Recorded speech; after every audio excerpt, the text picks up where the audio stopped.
안녕하세요 여러분. 네, 제가 잠깐 기도하고 그리고 말씀 증거하는 시간 갖겠습니다. 하나님 아버지 감사합니다. 하나님 많은 방해 가운데서도 하나님 그래도 다시 말씀을 증거할 수 있도록 하나님 함께하여 주심을 감사드립니다.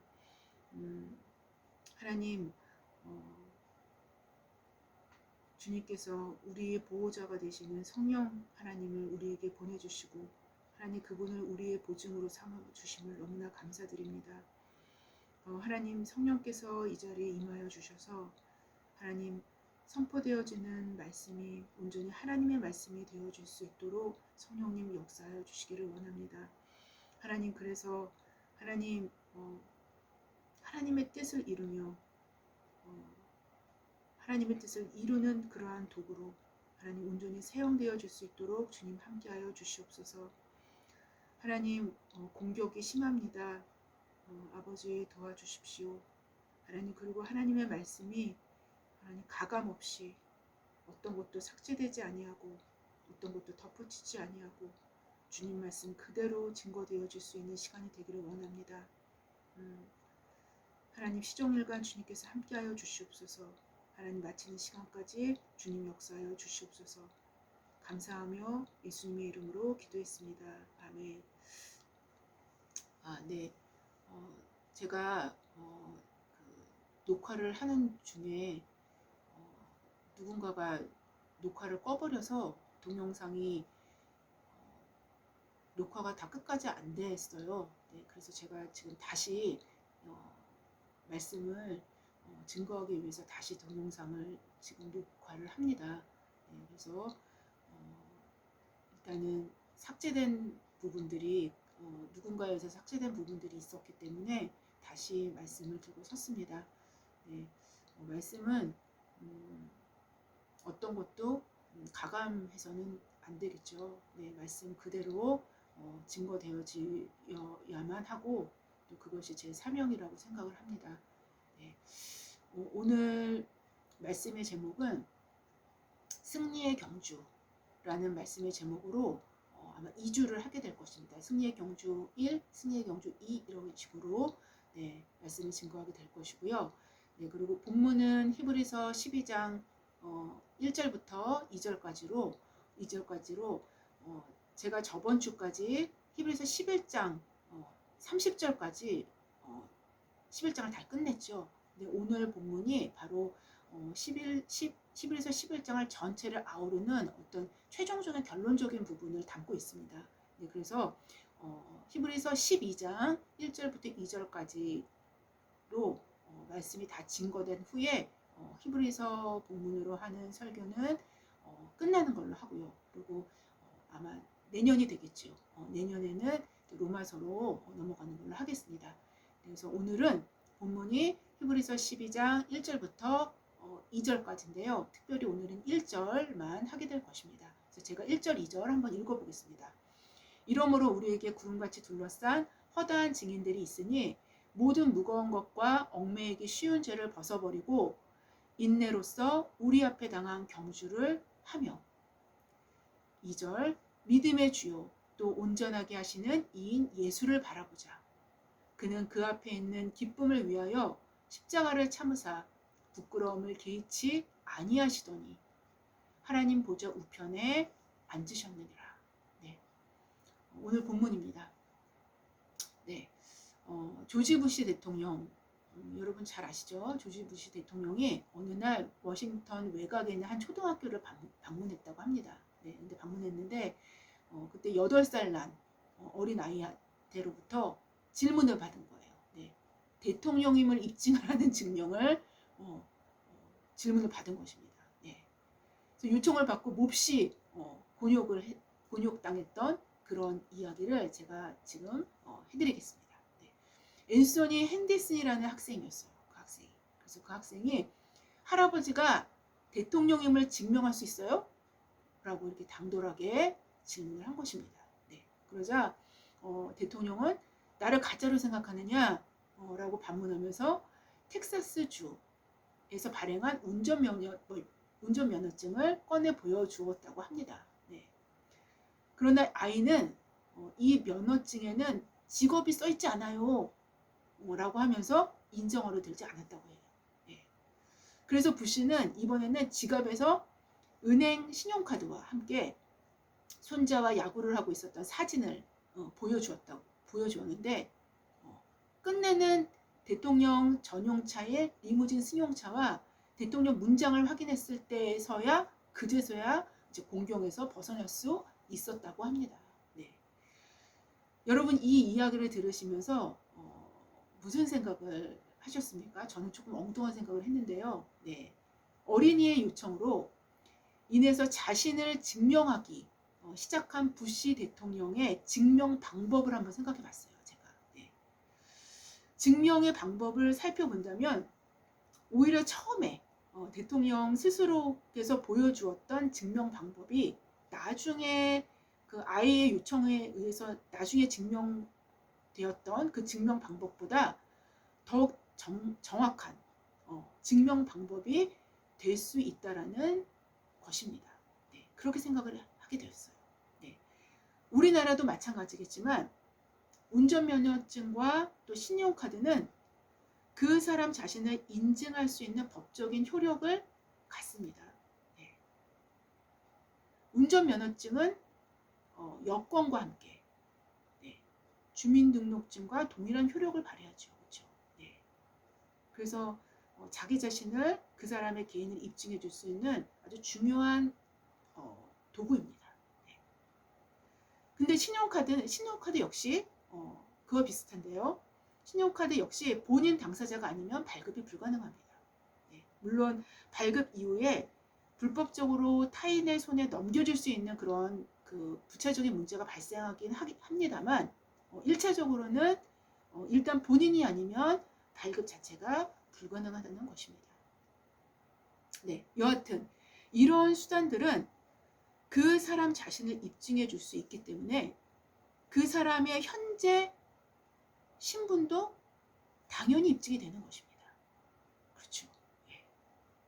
그런데 어린아이가 조지 부시 대통령이 진짜 대통령임을 믿게 된 것은 전혀 이런 것들이 아니었다라는 것이죠. 예. 1년의 근사한 리무진 승용차와 대통령 문장이 새겨진 것들이었습니다. 이런 거를 통해서 아이는 진짜 대통령을 믿었던 거예요. 예. 그러나 사실 이런 것들, 리무진 차나 뭐 이런 근사한 것들, 그런 것들은 어린아이의 눈을 속일 만한 쉬운 조작으로도 더욱 손쉽게 조작이 가능하며 어린아이의 눈을 속일 수 있는 근사함이 어떤 것들은 충분히 연출해낼 수 있기 때문의 것이에요. 예. 여러분 영화를 찍을 때도 그런 거는 다 연출이 가능해요. 그렇죠? 예. 즉 아이의 눈을 현혹시킬 수 있는 리무진 승용차와 대통령 문장들이 더 효과적일 수는 있겠지만 그 사람이 실제 존재하는 조지 부시인지가 증명되어야 대통령임도 증명되는 것이기 때문에 대통령이 처음 사용한 입증 방법이 더 정확한 입증 방법이 되어줄 수 있다는 것입니다. 그러나 어린아이 입장에서는 리무진 승용차와 대통령 문장들이 더욱 효과적인 증명 방법이 되었던 것입니다. 여러분 이처럼 증명 역시 그 증명을 받아들여야 할 대상의 수준을 고려하게 됩니다. 바로 아인슈타인이 상대성 이론을 물리학적 방법으로 입증을 했다 하더라도 초등학생이나 뭐 중고등학생이나 그리고 더 나아가서 일반 사람들에게는 실제적이고 사실적으로 증명된 것이 아니라는 것입니다. 단지 입증되었다라는 과학적 사실을 대중적인 믿음으로 받아들여진 것뿐이라는 것이죠. 바로 증명은 사실상 믿음과 함께 보조를 맞춥니다. 또한 그 사람의 믿음의 수준에 맞게 그 사람에게 입증되어질 수 있다라는 것입니다. 뿐만 아니라 성경은 증거되어지는 것들 중에는 눈에 보여지지 않는 것들이 존재하며 눈에 보여지지 않는 것들을 증명하는 증명 방법이 곧 믿음이라는 것이죠. 네. 그것을 성경이 히브리서가 언급한 것입니다. 사실상 믿음은 증거와 반대적인 것이 아니라 우리는 일반적으로 생각할 때는 믿음과 증거는 약간 상반된 것이라고 생각을 할 수도 있지 않습니까? 네, 근데 믿음과 증거는 상반된 것이 아니라 반대적인 것이 아니라 믿음 자체도 증거의 요소가 된다라는 것이 성경의 증언이라는 것이죠. 믿음은 내재적인 증거예요. 내재적인 증거로 전능자께서 친히 주입해 주시는 증거임을 성경은 언급하고 있는 것이죠.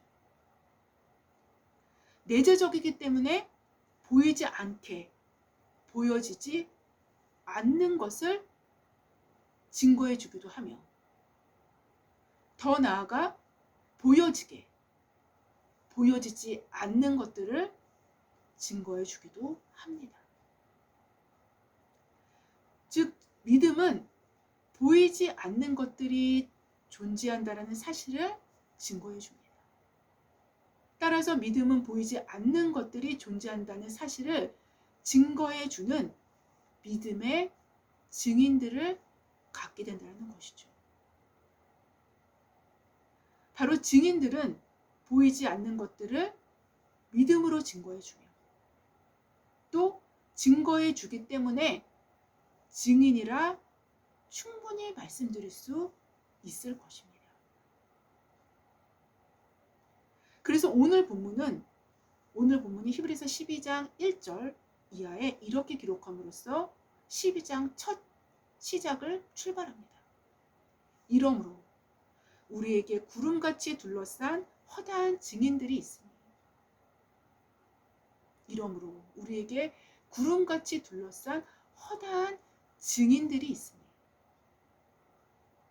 라고 말입니다.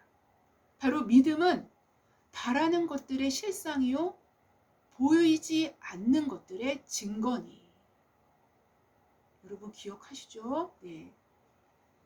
보이지 않는 것들의 증거임을 아직도 자신들의 표현과 말들로 증언하고 있는 증인들이 있다라는 것입니다. 그러한 존재들이 존재한다라는 것이죠. 그 존재들은 우리와 상관이 없는 존재들이 아니라는 것입니다. 자신들을 온전함에 이룰 수 있게 하는 우리들을 구름같이 둘러싸고 응원하고 지켜보고 있다는 것이죠. 물론 이 사실조차도 우리의 믿음으로만 확인이 가능합니다. 오늘 본문을 살펴본다면 이러므로 라는 접속사로 본문이 시작되죠. 이러므로. 네. 이 이러므로라는 이 접속사는 10장 거의 마지막 절 한 38절 정도부터 시작해서요. 11장 전체를 다 아우르는, 다 받는 접속사라고 말씀드릴 수 있어요. 그래서 전체를 다 받으면서 이러므로라고 총 전체적인 결론을 내리는 겁니다. 이러므로 네, 이렇게 받고 있습니다. 네. 즉 10장에 소개된 그 마지막 부분, 믿음에 관한 부분, 네. 또 11장에 소개된 믿음의 정의, 또 조금 더 가면 믿음의 선진들을 포함한 믿음의 선배들이 모두 허다한 증인들이 쭉 나오죠. 네. 증인들임을 히브리서 기자는 지금까지 언급해 온 것입니다. 즉 이 증인들을 히브리서 기자는 구름같이 둘러싼 허다한 증인들이라는 표현으로 오늘 본문을 기록하고 있는 것입니다.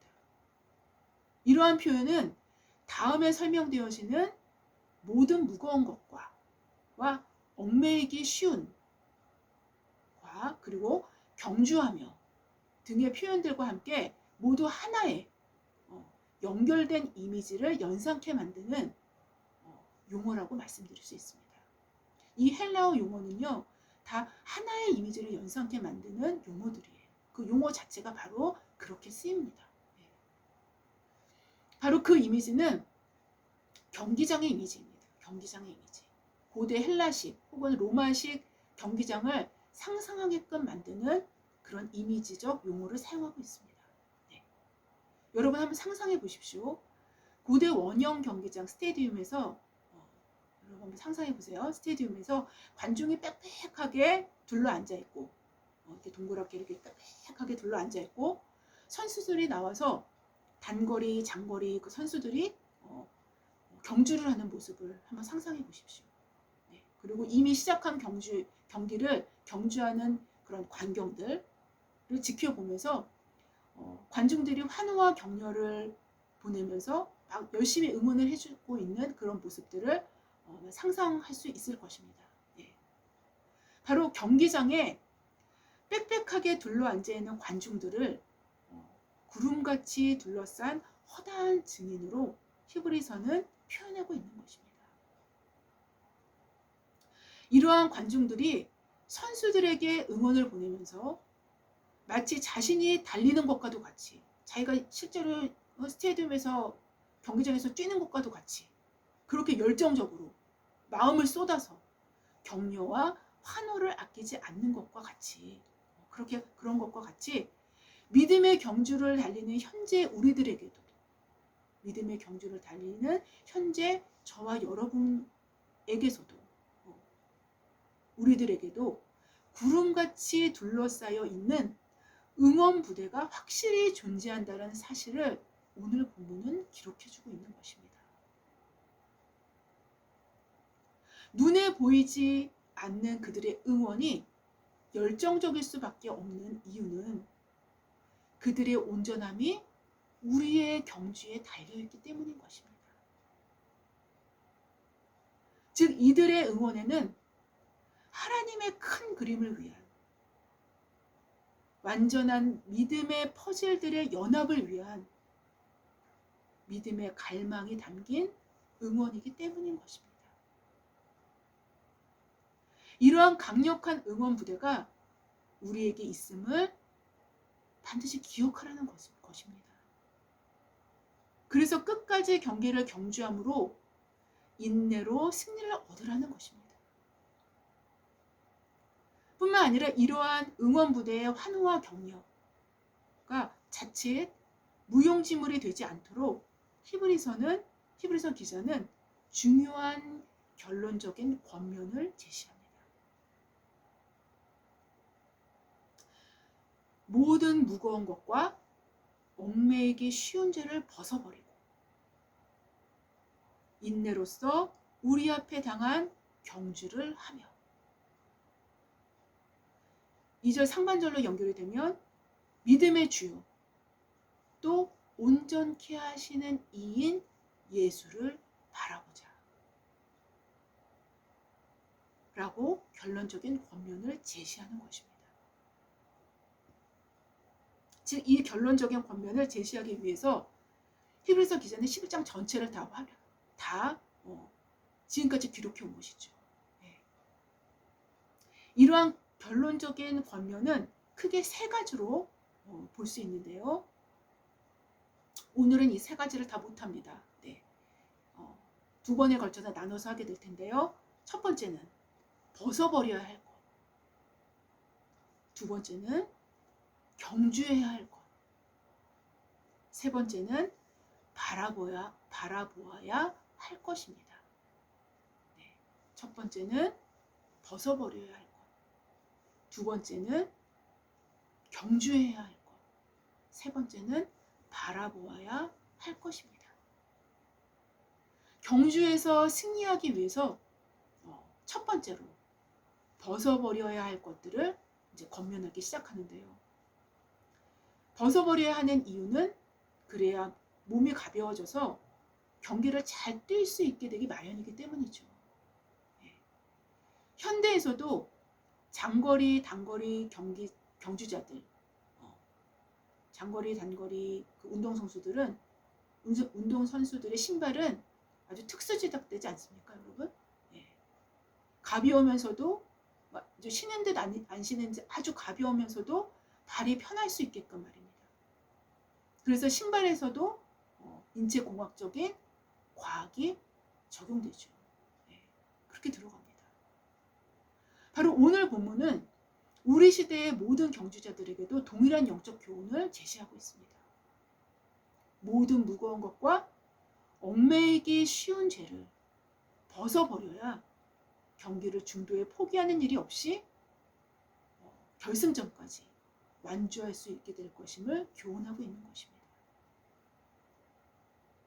본문에서 쓰인 모든 무거운 것에 해당되는 헬라어는 운코스입니다. 네, 운코스. 운코스는 짐, 장애라는 의미로 운동선수가 경기를 하는데 장애가 되는 모든 것을 가리켜요. 네. 그렇게 시작된 용어가 바로 이 용어예요. 예를 든다면 육산 선수나 마라톤 선수에게 발이 끌리는 긴 드레스를 입힌다면 어떻게 되겠습니까? 네, 옛날에 네로 왕제나 저 옛날에 그리스 신화에 나오는 그런 사람들이 입었었던 긴 발에 끌리는 옷을 입게 된다면 어떻게 될까요? 네, 마라톤 선수나 육산 선수가 말입니다. 또 장대 높이 뛰기 선수에게 아주 중량이 나가는 헬멧을 씌운다면 어떻게 될까요? 네? 또 수영 선수에게 방한복을 입혀서 수영하라고 한다면 어떻게 될까요? 이렇게 선수들에게 거추장스러운 의복이나 도구들은 그것 자체가 장애물이 되는 것입니다. 바로 운코스는 이러한 짐이나 장애를 의미하는 용어라고 말씀드릴 수 있습니다. 아무리 훌륭한 자질을 갖고 실력을 갖고 있는 선수를 할지라도 장애물을 제거하지 않는다면 경기에서 승리할 수 없다는 것은 자명한 사실이 됩니다. 우리도 믿음의 경주할 때 이처럼 모든 무거운 것들을 벗어버리고 내려놓고 달려야 한다는 것입니다. 모든 무거운 것들은 곧 이런 것들을 의미합니다. 직접적인 죄는 아니지만 죄로 가까워질 수 있는 것들을 의미한다고 말씀드릴 수 있습니다. 여러분 오늘 본문에서도 모든 무거운 것들에 죄라는 용어는 안 나옵니다. 네. 그러나 직접적인 죄는 아니지만 죄로 가까워질 수 있는 것들을 의미한다고 말씀드릴 수 있어요. 말하자면 모든 쇠붙이를 끌어당기는 자석과도 같은 속성을 갖는 것들입니다. 즉 자석과도 같이 죄의 쇠붙이를 있는 대로 끌어당겨서 죄가 들어올 수 있는 여지를 만드는 것이라고 이해하면 되겠습니다. 그러니까 죄가 들어올 수 있는 여지를 아주 강력한 힘을 발휘할 수 있게끔 만드는 요소들인 거예요. 죄가.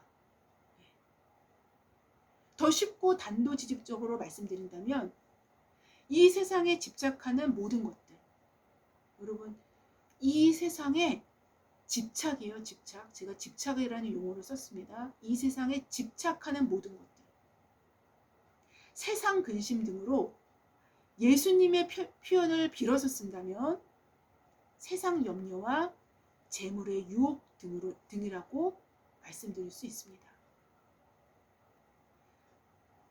재물 자체는 가치 중립적이기 때문에 선도 악도 아닙니다. 그러나 돈은 가치 중립적이지만 인간을 유혹하는 최고의 무기가 됩니다. 바로 이러한 것들이 경기하는 선수들의 발을 묶는 장애물이 되기에 경기에 승리하기 위해서는 반드시 벗어버려야 할 것들임을 권면하는 것입니다. 예수님은 마태복음 13장에서 가시떨기가 있는 땅을 해석하실 때 이렇게 설명하셨어요. 가시떨기에 뿌려졌다는 것은 세상의 염려와 재물의 유혹에 말씀이 막혀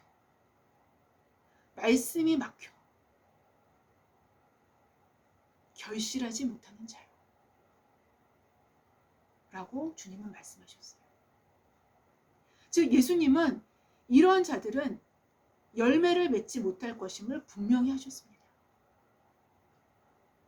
이러한 장애물을 자신의 내부에 갖고 있으면서 경기의 승리를 바란다는 것 자체가 주님 보시기에는 말도 안 되는 일인 거예요. 말도 안 되는 일인 거예요. 주님 보실 때는. 네? 어떻게 가시떨기가 막 자라나는 땅에서 어떻게 열매를 맺을 수 있습니까? 그거 불가능한 거예요.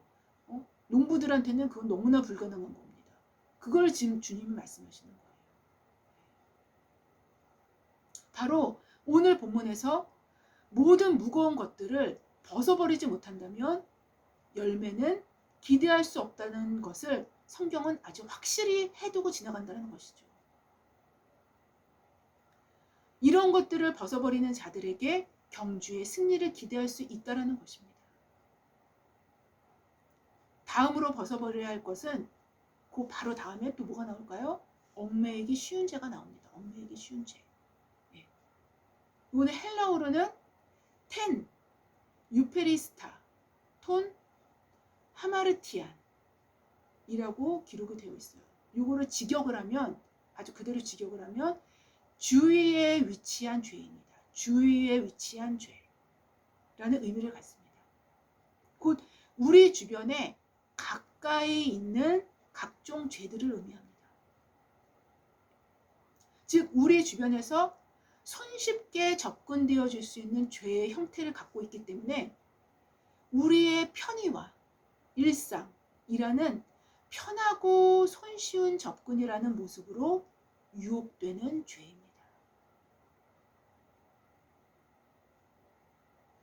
바로 이러한 특성의 죄의 형태들이 세상의 염려와 재물의 유혹이라는 자석이 우리 마음에 내재되어 있을 때 그 자석에 진압철처럼 끌려들어 들러붙게 되어지기 마련이라는 것입니다. 즉 모든 무거운 것과 얽매이기 쉬운 죄는 이 두 가지 요소, 모든 무거운 것과 또 얽매이기 쉬운 죄, 이 두 가지 요소는 마치 볼트와 너트처럼 맞아 떨어지는 합체되는 특성을 갖는다라고 말씀드릴 수 있어요. 그러나 만약 예수님이 말씀하신 것처럼 세상의 염려와 재물의 유혹이 약하게 아주 미비하게 작용하는 사람일수록 얽매이기 쉬운 죄들은 그만큼 동력을 잃어버린 것처럼 그 죄들 역시 힘을 잃게 되기에 예수님의 진단은 정확한 것입니다. 이런 것들은 따라서 믿음의 경주를 경주할 수 없게 만드는 치명적인 요인이 될 수밖에 없으며 믿음의 경주를 지속하기 위해서는 반드시 벗어버려야만 할 것임을 오늘 본문은 말씀하고 계신 것입니다.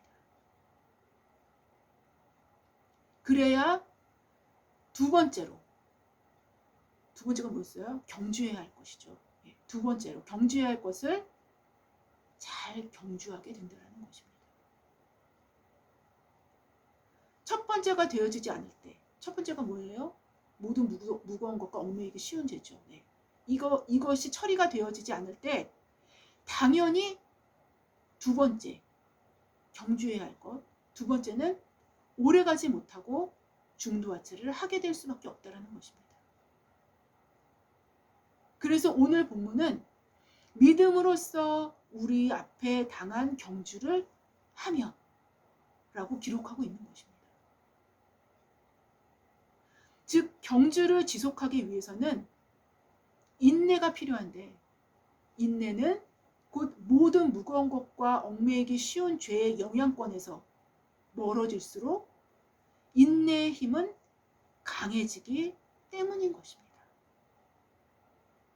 바로 첫 번째 권면이었던 벗어버려야 할 것을 벗어버릴수록 경주를 완주할 수 있는 능력이 발휘된다는 것이며, 이 능력은 곧 인내라는 옷을 입고 우리의 삶에 보여지게 되기 때문인 것입니다.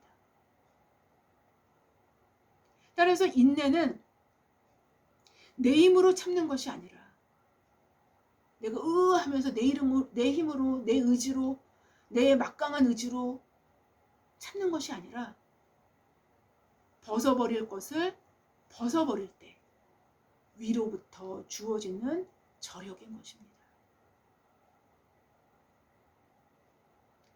바로 이때에 경주를 지속할 수 있는 힘과 완주할 수 있는 힘을 부여받게 되는 것입니다. 마지막으로 히브리서 12장 1절부터 2절에서 연상되는 그 이미지, 그 경기장의 이미지와 연결되는 또 하나의 이미지, 그러니까 경기장의 이미지와 동일한 그 이미지를 갖고 있는 한 가지 용어를 더 살펴보고 말씀을 마치는 걸로 하겠습니다. 이 용어 역시 히브리서에 기록이 되어 있는데요. 바로 히브리서 12장 11절에 보면은 기록이 되어 있습니다. 여기에 연단받은 자들이라는 한 부류의 사람이 나옵니다. 즉 여기서 사용되어진 게 김네나스 메노이스라는 아주 긴 용어 자체가 굉장히 길어요. 한 단어가. 네. 이 용어는 김나조의 완료 수동 분사형입니다. 즉 김나조, 벌거벗은 가리지 않은 하의만 입은 등의 의미를 가진 김노스에 유래한 동사로서요. 이거는 김나조는 운동하다, 연습하다, 훈련하다 라는 의미를 갖습니다. 네. 바로 히브리서 12장 11절 원문에 쓰인 연단받은 자들, 옛날에 개역 한글에서는 연달한 자들이라고 표현이 되었죠. 네. 이거는 또 단련받은 자들이라고 표현을 할 수도 있겠어요. 바로 이 연달한 자들은 문자적으로는 훈련을 완전히 마친 자라는 의미를 갖습니다. 네. 그래서 우리나라 번역이 잘 되어 있는 것입니다. 그 헬라어의 원어에 굉장히 흡사한 걸로 아주 번역이 잘 되어 있는 것입니다. 네. 그래서 훈련을 완전히 마친 자, 연달한 자, 단련을 받은 자라는 의미를 갖습니다. 네. 다시 말씀드리자면 히브리서에서 말씀하시는 연달한 자는 바로 무거운 것과 얽매이기 쉬운 죄들을 벗어버리고 인내로서 경주를 완주한 자들을 의미한다고 보시면 되십니다. 정확히 이런 의미예요. 네. 바로 이런 자들에게는, 이 연달한 자들에게는 의와 평강의 열매가 맺히게 될 것임을 오늘 성경은 기록하고 있는 거예요. 의의 열매, 평강의 열매입니다. 그래서 의와 평강의 열매라고 기록한 것입니다. 네. 여러분, 한 가지 더 말씀을 덧붙이자면 칭의를 받아서 그리스도의 의가 우리 자신에게 전가된 사람들, 즉 저와 여러분을 말씀드리는 거죠. 네. 그리스도의 의가 우리에게 전가된 사람들은 반드시 이러한 의의 열매, 평강의 열매를 맺어야 한다라는 것입니다. 이게 바로 열매예요. 칭의를 받은 자들의 열매인 것입니다. 예수 그리스도의 의가 전가된 사람들의 열매인 것입니다. 바로 히브리서 12장의 곳곳에 나타난 원문의 용어적 의미는 고대 시대의 경기장에서 최소한의 것으로만 착용하여 몸을 최대한 가볍게 함으로 경주를 완주하여 승리를 거머쥐는 고대 선수들의 이미지를 그대로 그려놓고 있다는 것입니다. 우리는 모두 구름같이 허다한 증인들에 둘러싸여 삶의 경주를 달리고 있습니다. 여러분도 달리고 있고 저도 달리고 있습니다.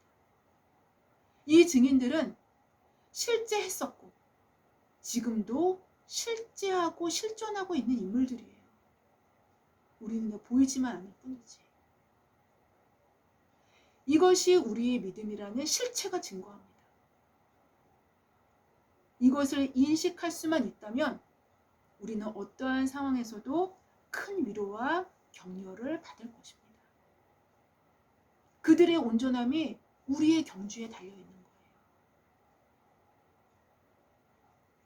이러한 인식 위에 모든 무거운 것과 얽매이기 쉬운 죄를 벗어버리고 인내로서 우리 앞에 당한 경주를 경주함으로 연달한 자로서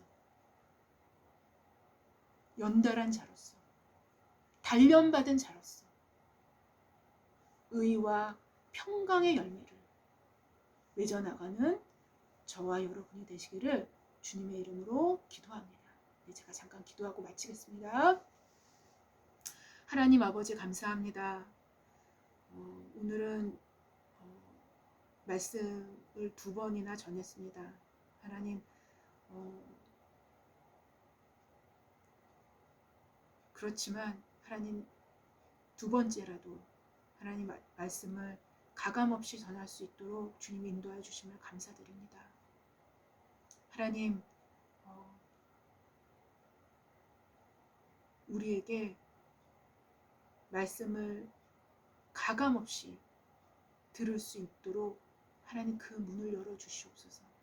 하나님 그 문을 닫으려고 하는 모든 어둠의 세력들을 하나님 물리쳐 주시옵소서. 예수 그리스도의 보혈로 물리쳐 주시옵소서. 그래서 하나님의 말씀이 하나님 잘려나가지 않고 하나님 온전히 선포될 수 있는 하나님 그러한 환경으로 하나님 온전히 굳혀 주시기를 원합니다. 아버지 온전히 주님만 드러나길 원합니다. 이 모든 말씀의 주인은 주님이십니다. 하나님 말씀의 주인 되신 주님께서 이제는 각 사람의 마음 가운데 주님 실행하여 주시옵소서. 하나님 각 사람의 마음 가운데 주님께서 개입하시고 임하여 주셔서 하나님 말씀이 입체적으로 살아나서 살아 움직일 수 있도록 하나님 역사하여 주십시오.